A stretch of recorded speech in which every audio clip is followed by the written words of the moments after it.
Hello again, everyone. It is Maurice with Tesla, and tonight is a route from Tacoma back to Des Moines, Washington. So this is probably going to be the last video on version 11.4.4. I understand that some other YouTubers are already posting 11.4.6. And I look forward to getting that, but I am not one of the cool kids yet that gets the early release on these updates. Hopefully in the future, the Tesla FSD team will allow that to happen. But all in all, I think this will be a fun route. Like I said, we're gonna head back to my neck of the woods, and I'm gonna engage full self-driving right now. We've got some people here crossing a street, a vehicle coming through, and then as you can see, or maybe you can't, but there's a creep line that the car is using as a gauge, and now entering Proctor Avenue. So yeah, like I said, it's going to be probably the last video on this iteration. That's been quite impressive, so I really look forward to getting the next version. I think it'd probably be better in some way. I know one of the release notes was it's going to do better to brake for just objects in the road, like emergency stopping is supposed to be improved. Again, don't quote me on that exact language. I'm kind of paraphrasing what I remember from one of the videos showing the release notes. But yeah, if you like this content, please click subscribe and to show your support. I really appreciate it.'t let's see how well Tesla does getting us back to the other side of town. This is a pretty good distance, but I can confidently say that this vehicle and this version has successfully done at least 5 or 6 trips on this particular route absolutely flawlessly. Literally no interventions, no disengagements. However, I will note that this actual route that it's chosen is different than the one it usually takes. Normally it takes a left right out the gate where we just were at, the Metro Market grocery store, and heads towards another road that gets us to the waterfront. This one is kind of through the middle of town, but as you can see, it's a pretty fairly straightforward road. It has some curves in it, but it's fairly wide, and I don't foresee any issues. So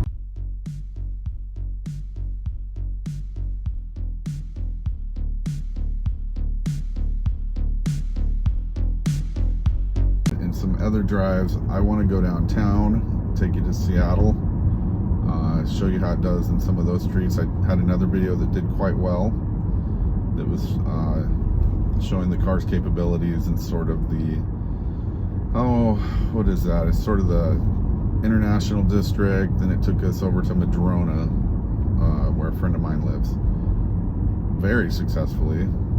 Only 2 or 3 minor hit the accelerator type issues where it was driving too slow or braking unnecessarily. Not even braking, actually. It was more of like just releasing off the accelerator, because as you know, Teslas have regenerative braking, so whenever you let off the throttle or the pedal, it immediately starts slowing down.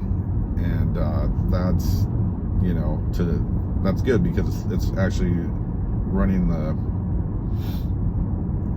induction motor in reverse as it's braking, creating energy that then goes back into the battery, thus making the life of the battery last longer, which is really cool. One of the advantages of a Tesla. So I had to give it a little accelerator because this vehicle behind me is tailgating me, and seems very impatient, so I just went ahead and gave it a little acceleration there, but not gonna dock it for that. So we're still at 100%. Now we've got a yellow flashing light, and it did go ahead and go on that, which I think is awesome. And this is a tricky section here. Let's see if it figures it out. Yep, it did. So it got in the right lane. It's slightly hesitating, but again, not a high traffic time of day. It just needed, you know, an extra second or two to sort of plan its route through that section, and did so successfully. So I'm happy with that. This is the old Tacoma neighborhood, sort of downtownish part of this area. Some very old buildings around here. It's actually quite beautiful.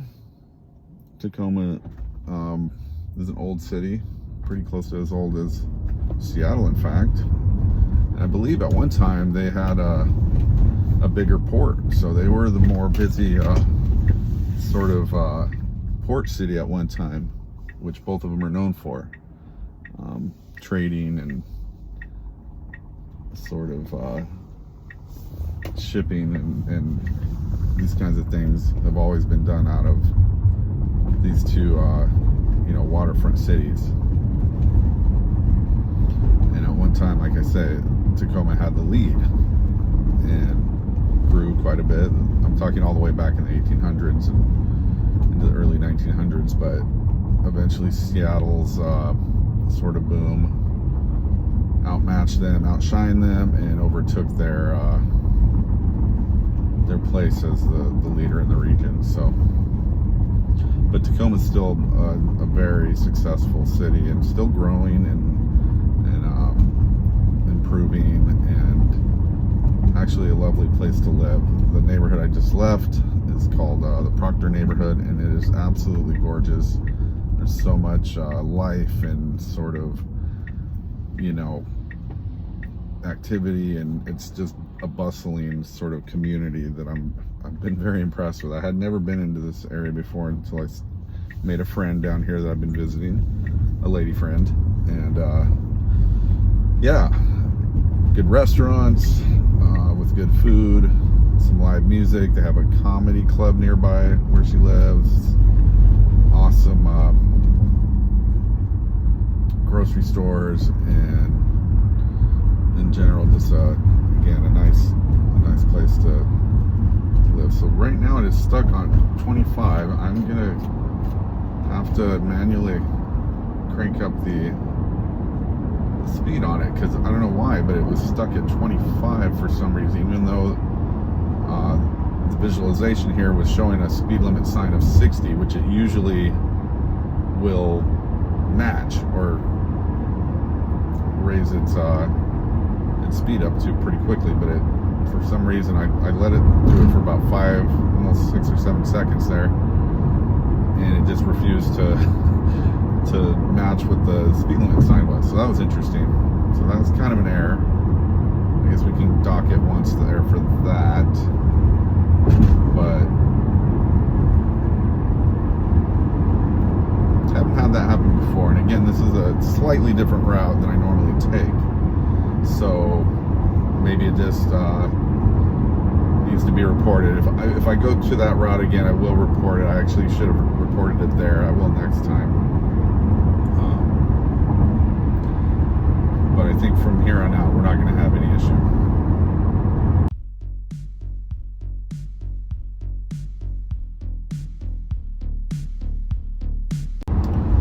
Okay, so as you can see, Tesla just killed it through there, successfully merged us off one freeway onto another. We're now onto I-5, passing the Tacoma Dome, heading north towards Seattle, and getting into the next lane. It does have a speed limit of 55, or 50, but the sign for 60, we just passed it, and Tesla did go right up to the speed as it should, so I like that.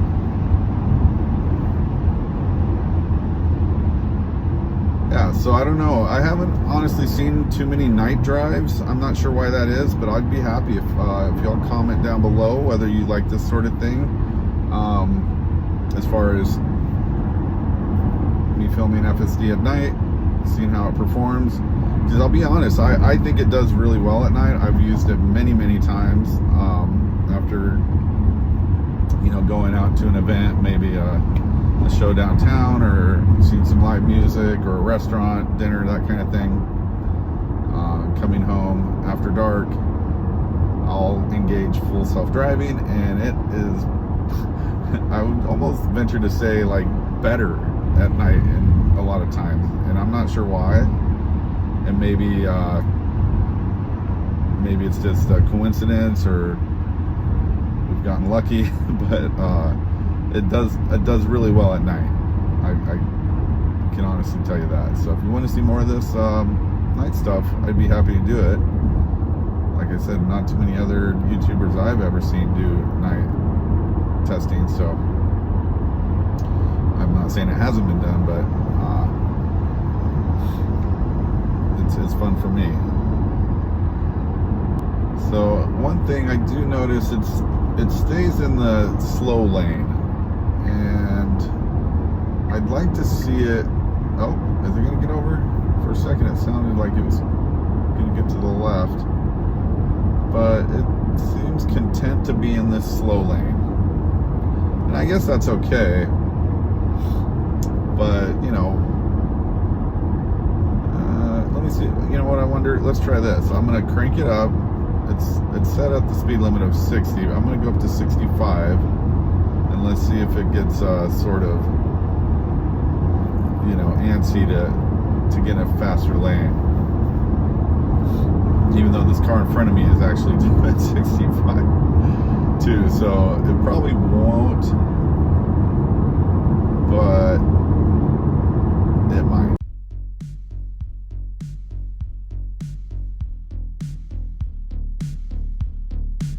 Okay, so here's a situation. It's got a truck wanting to merge onto the freeway. Oh, and this is very human-like. Oh, this is very good. Good job, Tesla.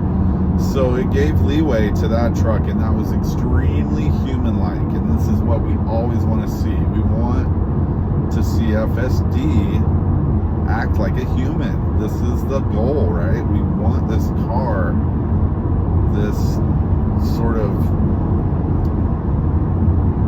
mechanical entity, if you will, this artificially intelligent being, animal, whatever descriptive you'd like to use, we'd like it to be as close to a human driver as possible. There are actually other vehicles already out there that are, given they have more cameras, they have LiDAR, they have radar, and all these other sensors that make it possible for them to get a human-like experience because of just the extra equipment added to the vehicle's data set and sort of like view of the world that it's taking in as it navigates. Also, it has strict mapping data. If you don't know what I'm talking about, I'm actually talking about Waymo and the Chevy Cruise program. And like, well, Waymo does one in Phoenix, and a few years ago when I was there, I actually saw one randomly. I was like, wait a minute, that is a self-driving car. And this was way back when FSD was just a baby. It was like it's one of its first versions, and I've been into this stuff a few years now, but I saw this Waymo car, and I pointed out to my friend who lived down there, and I was visiting. I was like, look at that, that's a self-driving car, and that was a Waymo. So they've had this program down there, but it's a very strict route. It's a pre-mapped route that it does. It's very sort of reined in, if you will. It's not given this sort of in the wild experience that you get with a Tesla and FSD. This is a whole different thing.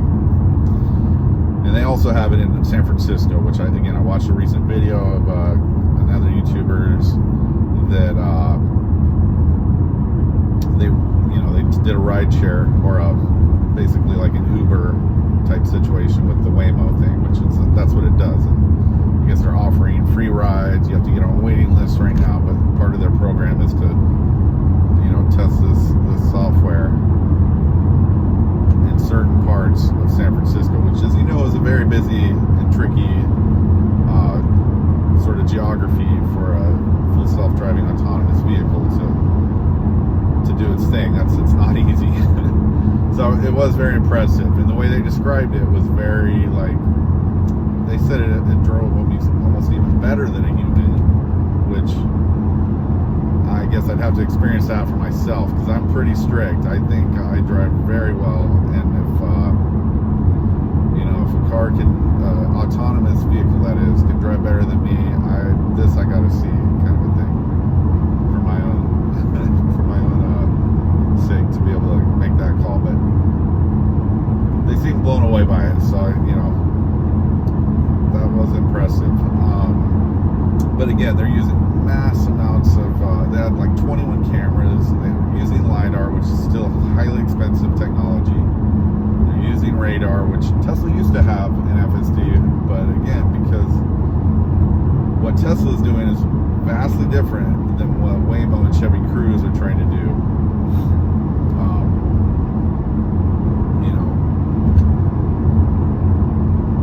And the reason for that is, like, Tesla wants to put FSD out to the masses. They want to make autonomous vehicles accessible to mass production at a reasonable price point, something affordable.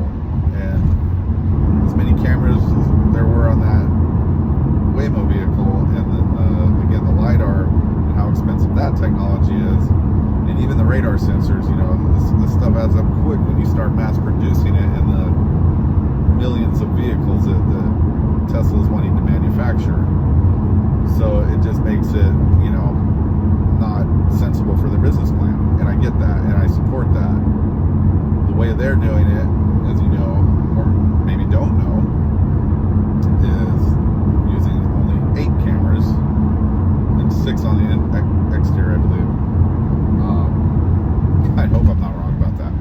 Anyway, yeah, I think in general, though, this idea of vision only on a cost-effective sort of budget to mass produce, while solving autonomy like levels 1 through 5 over how many iterations it takes. And again, we still don't know. Elon has promised be next year for going on 5 years now or so, and yeah, so we're still waiting. But I can tell you that the reason I started this channel was because I did see a next level of improvement that I had been waiting for, that sort of like blew the top of my skull off, if you will. It blew my mind. I'm not kidding. I was like, okay, this version is taking every turn smooth. I'm not having to intervene. It's not got the shaky wheel anymore. It's not phantom braking, hardly ever. And as you can see on this drive right now, again, I'm talking with my hands. I'm in control. I'm totally aware of everything going on, but the car is literally doing everything for me. And that is basically like magic. I mean, imagine a person, like, even 100 years ago, if you told them that cars would be driving themselves around, they would probably think you're from Mars or a crazy person. One of the two, right? Think you're some sort of time traveler. Which you would be, I guess, if you're right. But if you brought them into this time period, showed them this car, they'd be blown away, right? I mean, it's just literally insane. And when you look at the big picture, it's really like we're living at a moment in history and documenting it. And again, this is why I'm doing this. I want these videos to go out for posterity. And if only I see them, my family sees them, that's fine. But I also want people around the world to enjoy what I'm enjoying right now. This moment in time is never going to be here again. This is unique.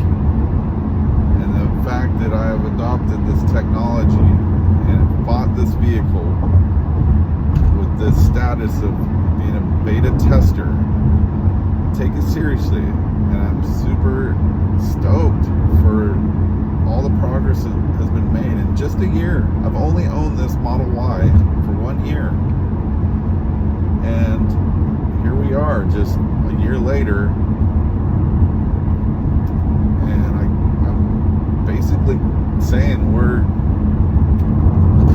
like 90%, if maybe even 90%, 95% solved. So if we can just get these edge cases figured out, the weird stuff around construction zones, the sort of like odd behaviors when getting in turning lanes, you know, it turns,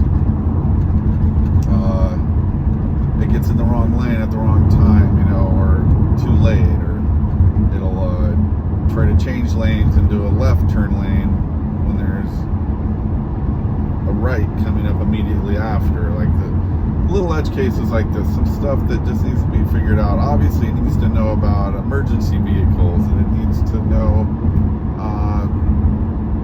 just so many different little edge cases, you know, but it's gonna get solved. I'm telling you, I can see the progress. And I always kind of like, my analogy is it's like the cell phone thing.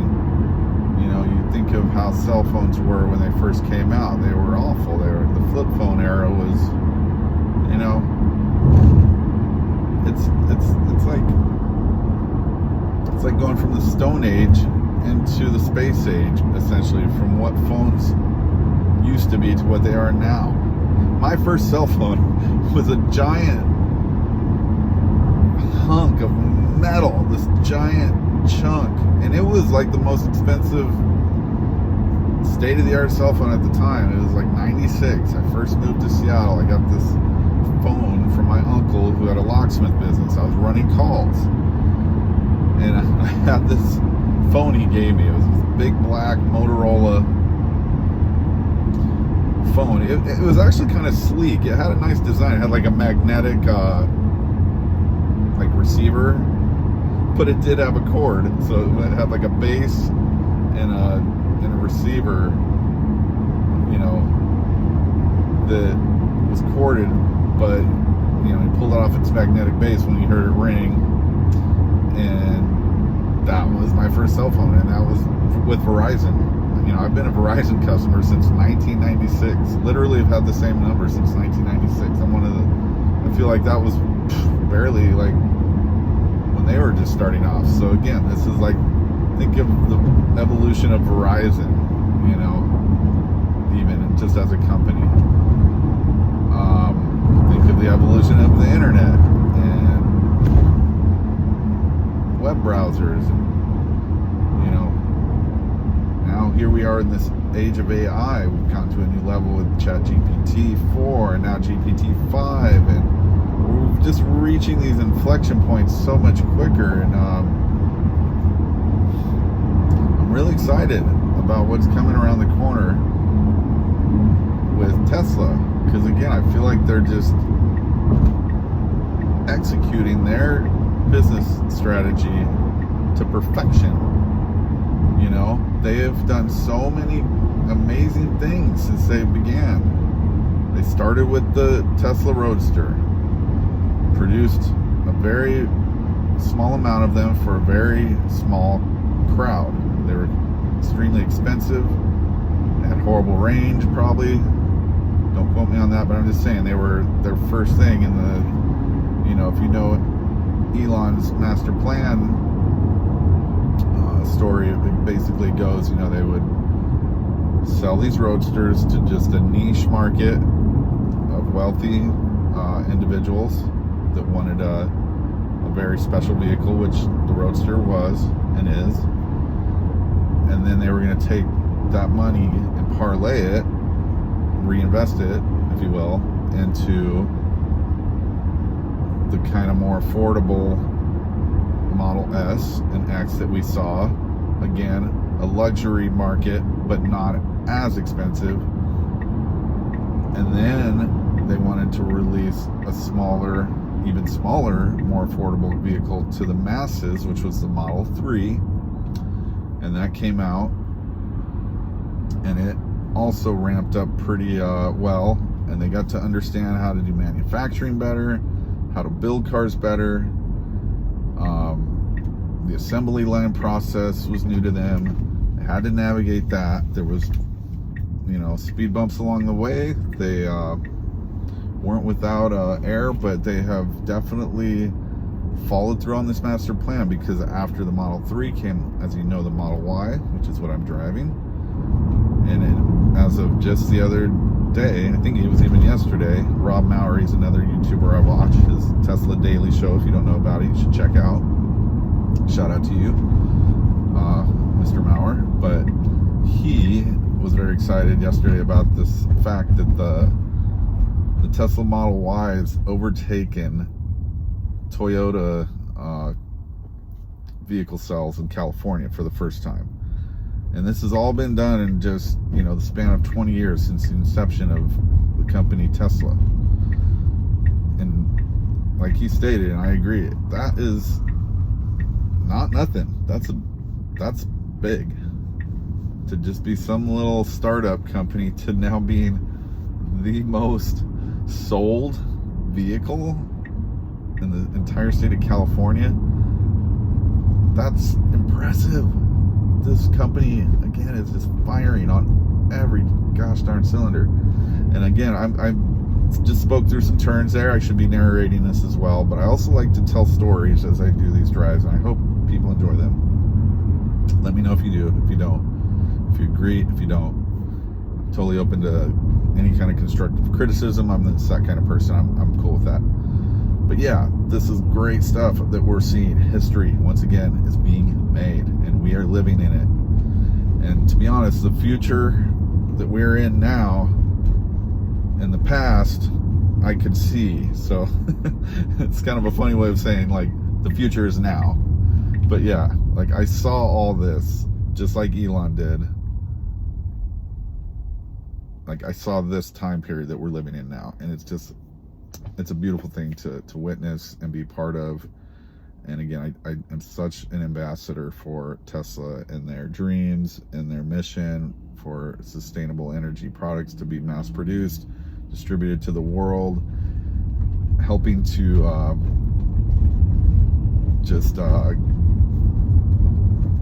make the planet healthier, get us off fossil fuels,